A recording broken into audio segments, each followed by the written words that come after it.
Hello বন্ধুরা, আশা করি সবাই ভালো আছেন। কম্পিউটার শিক্ষা 24 চ্যানেলে আপনাদেরকে স্বাগতম। আজকের ভিডিওতে আমি আলোচনা করব মাইক্রোসফট এক্সেলে কিভাবে আমরা ডেট অফ বার্থ থেকে ফর্মুলা ইউজ করে রিটায়ারমেন্ট ডেট বের করতে পারি, ওই কাজটা নিয়ে। তো আসুন ভিডিওটি শুরু করি। তো এখানে দেখেন মাইক্রোসফট এক্সেলে আমি একটি রিটায়ারমেন্ট ডেট বের করার জন্য একটি চার্ট তৈরি করে রেখেছি। তো এখানে serial number, employee name, department, designation, date of birth এগুলো আমি লিখে নিয়েছি। তো এখানে ডেট অফ বার্থ থেকে আমরা ফর্মুলা ইউজ করে রিটায়ারমেন্ট ডেটটা বের করব। যেরকম সিরিয়াল নাম্বার 1-এ রয়েছে Anup Saha, employee name, department education, designation রয়েছে প্রফেসর। তো এনার ডেট অফ বার্থ হয়েছে 15/4/1993। তো ইনি কত তারিখে এবং কত সালে রিটায়ার হবে ওইটা আমরা ফর্মুলা ইউজ করে বের করব। তো এখানে আমরা ফর্মুলা লিখব ইকুয়াল ইও মান্থ, তারপর ফার্স্ট ব্র্যাকেট ওপেন করব। এবার ডেট অফ বার্থ কত নাম্বার সেলে রয়েছে ওই সেল নাম্বারটা লিখব, নাইবা এই ডেট অফ বার্থ যে সেলে রয়েছে ওই সেলটাতে ক্লিক করব, সেল নাম্বারটি চলে আসবে। তো এখানে আমরা ক্লিক করব। ক্লিক করার সঙ্গে সঙ্গে দেখেন ডেট অফ বার্থটি ছিল K6 নাম্বার সেলে। এখানে দেখেন কে এবং লেফট সাইডে দেখেন 6। তো এই সেলটির নাম্বার হয়েছে K6। এবার আমরা একটি কমা দেব, তারপর ফার্স্ট ব্র্যাকেট আরও একবার ওপেন করব। এবার আমরা লিখব 12/60। যেহেতু 12 মাসে 1 বছর এবং 60 বছরে একজন এমপ্লয়ি রিটায়ার হয়, তো তার জন্য এখানে লিখব 12/60।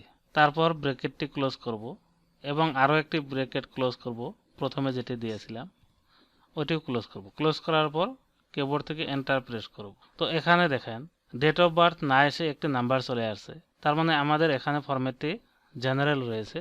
তো আমরা ওইটি শর্ট ডেট করতে হবে। তো তাহলে আমরা কি করব, ওই সেলটিতে ক্লিক করব। ক্লিক করার পর এখানে দেখেন ফর্মুলা বারে ফর্মুলাটি চলে আসে, এখান থেকে আপনারা ফর্মুলাটি নোট করে নিতে পারেন।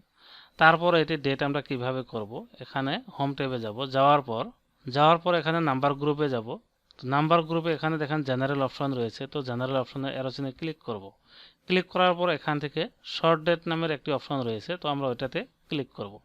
এবার দেখেন রিটায়ারমেন্ট ডেটটি চলে আসছে। তো রিটায়ারমেন্ট ডেটটি হলো 30/4/2053।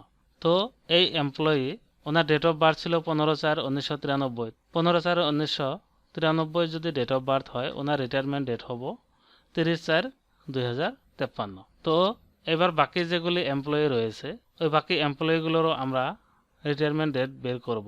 তো বাকিগুলিতে আমরা ফর্মুলা ইউজ করার আর প্রয়োজন নেই। আমরা প্রথম লাইনে যেটি বের করে নিলাম ওটি সিলেক্ট করে নেব। সিলেক্ট করার পর রাইট ডাউন কর্নারে যাব। যাওয়ার পর দেখেন একটি কালার প্লাস চিহ্ন চলে আসবে, তখন ক্লিক করে ধরে এইভাবে আমরা টেনে দিব। তো দেখেন বাকিগুলি অটোমেটিক বের হয়ে গেল। আমরা যদি প্রত্যেকটিতে ফর্মুলা ইউজ করি আমাদের সময় অনেক লাগবে। তো আমরা কি করব, একটি বের করার পর ওটি সিলেক্ট করে রাইট ডাউন কর্নারে যাব। যাওয়ার পর ক্লিক করে ধরে আমরা টেনে দেব, বাকিগুলি অটোমেটিক বের হয়ে যাবে। তো এইভাবে চাইলে আপনারাও ডেট অফ বার্থ থেকে ফর্মুলা ইউজ করে রিটায়ারমেন্ট ডেট বের করতে পারেন। তো আশা করি কিভাবে ডেট অফ বার্থ থেকে ফর্মুলা ইউজ করে রিটায়ারমেন্ট ডেট বের করা যায় ওই কাজটা বুঝতে পারছেন। তো আজকের টপিক্সের আলোচনা এতটুকুই। আশা করি ভিডিওটা ভালো লেগেছে।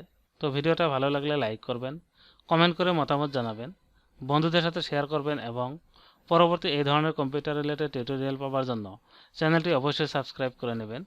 আর পাশে থাকা বেল বাটনটি প্রেস করে ওখানে অল প্রেস করে রাখবেন পরবর্তী ভিডিও নোটিফিকেশন সবার আগে পাওয়ার জন্য। Thank you.